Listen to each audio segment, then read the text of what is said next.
Wars celebration is beginning with this presentation of Star Wars: The Force Awakens, which I know you guys have been waiting to hear about for a long, long time. But it's not just this room. It's not just the folks who were waiting all night to get in here. This is being live streamed. Let's hear it for those people, the diehards.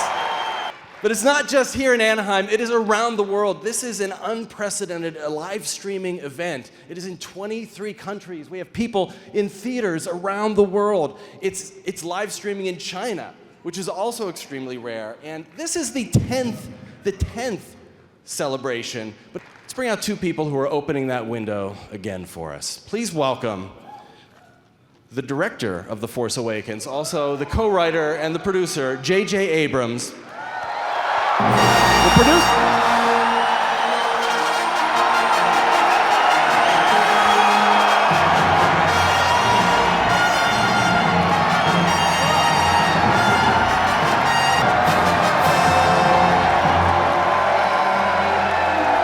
As well as the producer of The Force Awakens and the president of Lucasfilm, the person who's creating a whole new series of films, Kathleen Kennedy.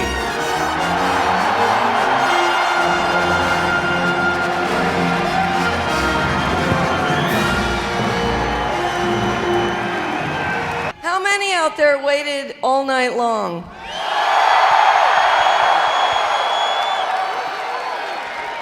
Those words hit the screen with that incredible music, and it was that moment on that just transported me.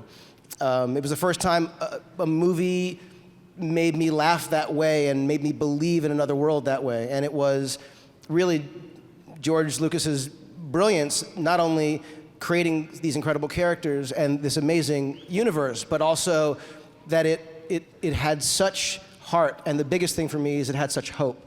And that to me was incredibly powerful, even 11 years old. I have to say that when George asked me to have lunch with him, and it was almost 3 years to the day that I sat down with George in a small little restaurant in New York, and he said, I'm retiring and I'm thinking about moving on, and I'd like somebody to come in and carry on this legacy. And I thought he was going to ask me recommendations on who might do that. And I said, who are you thinking about? And he said, well, I was thinking about you. And needless to say, Indulge me a minute. For the folks in the creature shop, not just applause and cheering, could everybody make their best Wookiee roar for those guys right now? I want to hear thousands. That's cool. Thank you. Close to a Bruce Springsteen concert. The incredible thing was when I was literally leaving Essen and going back to London where we were prepping the movie, and I turned to our creature shop and I said, you know, I think we've got to hire those guys at a celebration. Let's track down who they were. And we hired Oliver and Lee. Would you like to meet the droid mechanics? Let's bring out Lee Towersy and Oliver Steeples, and friend.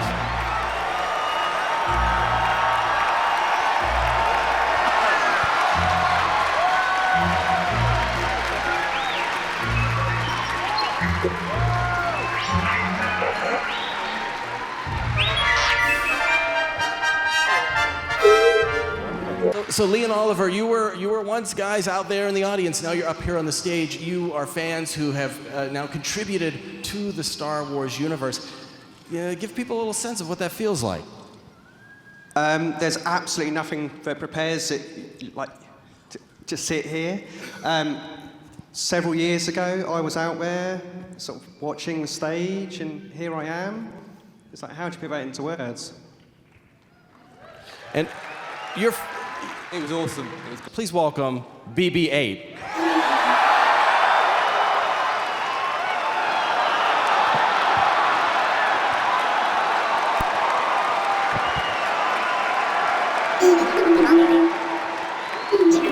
I will tell you that we could not have ended up with three more talented and wonderful actors and people. We have Oscar Isaac, we have Daisy Ridley, and John Boyega. What can you tell us about the characters they play? Ray, Finn, Well, I'll Poe tell you, Dameron? I think rather than me tell anything about them, I think they should. We should bring them out. Let's bring them out. Please welcome Daisy Ridley, John Boyega, and Oscar Isaac.